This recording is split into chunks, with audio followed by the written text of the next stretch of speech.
Right मंत्र यानी ठीक मंत्र, सच्चा मंत्र, उसको सतनाम कहते हैं। प्रथम मंत्र आपको दिया जाता है, ये ओरिजिनल मंत्र है, इसका अभी तक किसी को छींट भी नहीं लगी थी, किसी के भी ये टच नहीं कर सका था कोई भी इसको, तो ये करना अभी था इसको।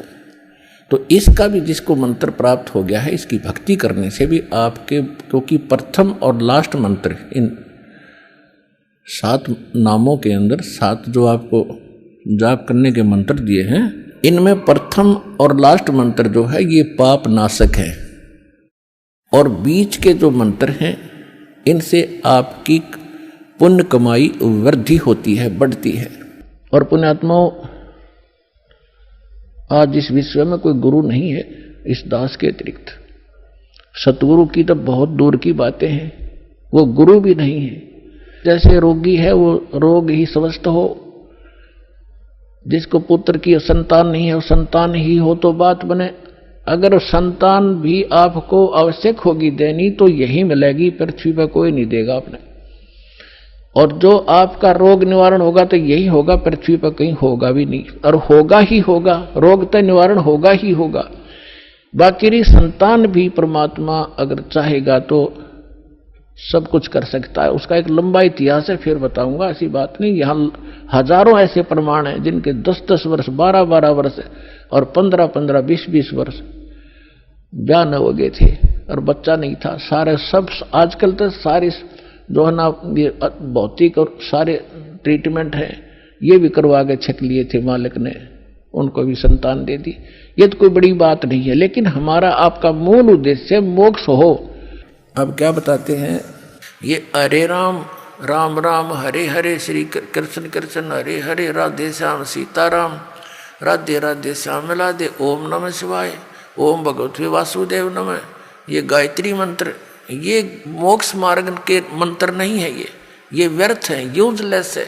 गीता जी अध्याय नंबर 16 के श्लोक नंबर 23 और 24 में स्पष्ट किया कि जो शास्त्र विधि को त्याग कर मनमाना आचरण करते हैं, मनमानी पूजाएं जाप करते हैं, उनको न तो सुख होगा, ना कोई गति होगी, ना उनकी कोई उनको सिद्धि प्राप्त होगी, अर्थात यूजलेस।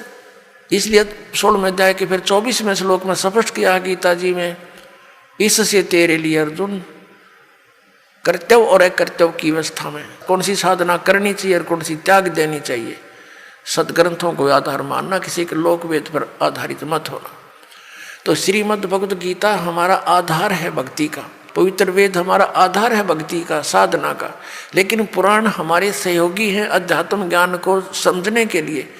और जो पुराणों के अंदर वेदों और गीता वाला भक्ति विधि है, वो तो वेदों और गीता का ही है, वो तो हम उन्हीं से ग्रहण करेंगे।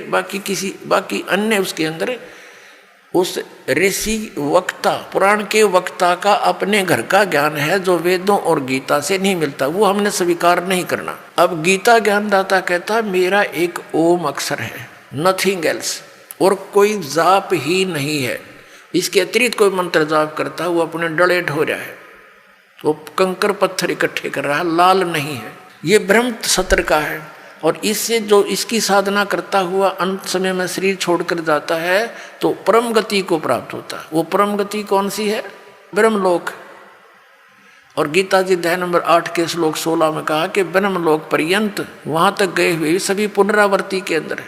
अब 17 में अध्याय के गीता जी के 23वें श्लोक में कहा है कि उस सच्चिदानंद घन ब्रह्म के पाने का 3 मंत्र का जाप का निर्देश है, नथिंग एल्स। निर्देश माने नथिंग, और कुछ नहीं, सिंपल ओनली डायरेक्शन। ये है, देखिएगा 17वें अध्याय का और 23वां श्लोक श्रीमद् भगवत गीता, और ये 17वां अध्याय, 17वें का 23वां श्लोक है। ओम तत्सत इति निर्देश है, ब्रह्मण त्रिविध समर्थ है, ब्राह्मणा तेन वेदा च यज्ञा विहिता पुरा। ओम ओम तत् तत् सत सत, ऐसे यह 3 प्रकार का सच्चिदानंद घन ब्रह्म, उस परम अक्षर ब्रह्म का मंत्र कहा है। अब सच्चिदानंद घन ब्रह्म परम अक्षर ब्रह्म का मंत्र ओम तत् सत, उसको पाने का। ओम तो पुण्यात्मा सीधा है ब्रह्म सरपुरुष का, और जो तत् है वो अक्षर पुरुष का, और सत है ये परम अक्षर ब्रह्म का, ये भी कोड वर्ड है, सांकेतिक शब्द है। ओम और तत् जो सांकेतिक शब्द है वो दोनों मिलकर ये सतनाम बनता है, 2 अक्षर का। और जिसका भी आज तक मोक्ष हुआ उन महापुरुषों ने इस सतनाम का जाप किया है। और जो सत है वो सारनाम की तरफ संकेत है, वो भी कोई अन्य मंत्र है, वो सांकेतिक कोड वर्ड दास के पास है, इस पृथ्वी विश्व में किसी के पास नहीं। महाराज जी, हमने सुना है कि आप जी श्री ब्रह्मा जी, श्री विष्णु जी, श्री शिव जी आदि देवताओं की पूजा छुड़वाते हैं, क्या यह उचित है? ब्रह्मा विष्णु महेश को हम छुड़वा सकते हैं? हम कोई बालक हैं?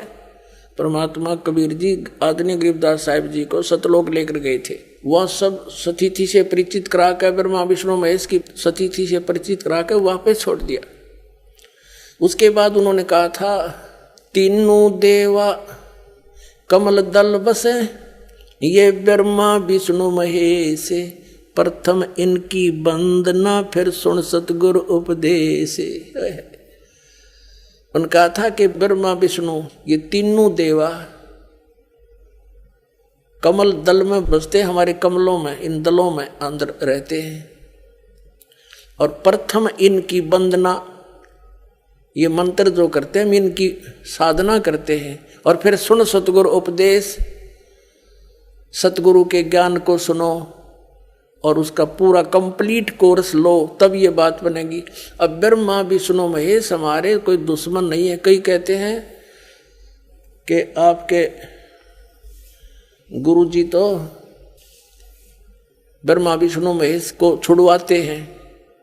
ब्रह्मा विष्णु महेश को हम छुड़वा सकते हैं?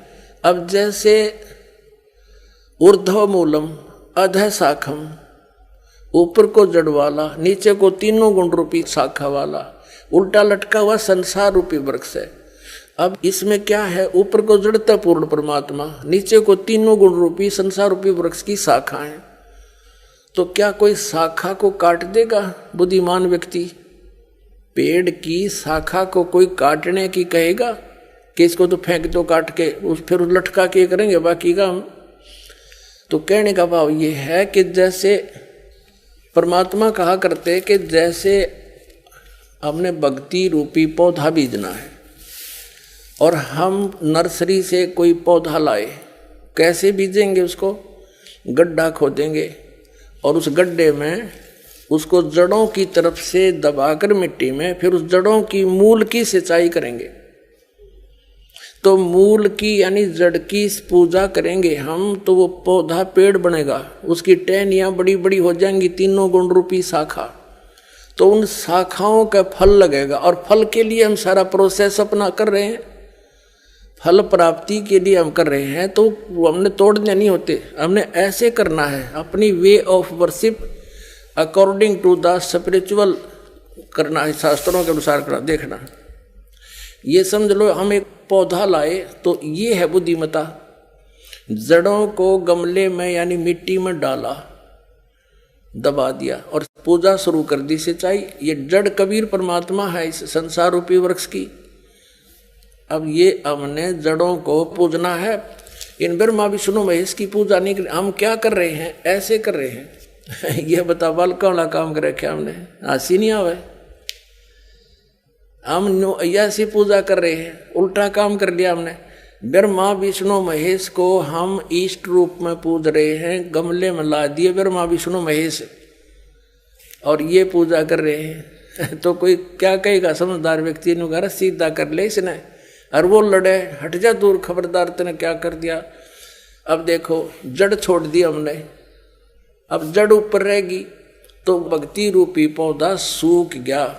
ये यूजलेस है, ये शास्त्र विधि को त्याग कर शास्त्र विरुद्ध साधना है, ये उल्टा बीजा हुआ भक्ति रूपी पौधा। और हमने ऐसे करने को कहा, तो इसमें इसकी पूजा करेंगे भगवान कबीर साहब की, फिर हमारे शास्त्र अनुकूल कर्म बनेंगे। शास्त्र अनुकूल संस्कार होने से ये फल ब्रह्मा विष्णु महेश ने देना हमारे को, क्योंकि यहाँ के ये प्रधान है, इबिन का फल लगेंगे। अब इसका प्रमाण देते हैं। अपने आत्मा परमात्मा ये कहा करते, तुम साधना ठीक करो और फिर आपको लाभ होगा पूरा। अब तुम साधना कर रहे हो उनकी जो आपको कुछ दे ही नहीं सकते, अब जैसे आप किसी फैक्ट्री मालिक की नौकरी कर रहे हो, तो नौकरी उसकी कर रहे हो, आपकी हाजिरी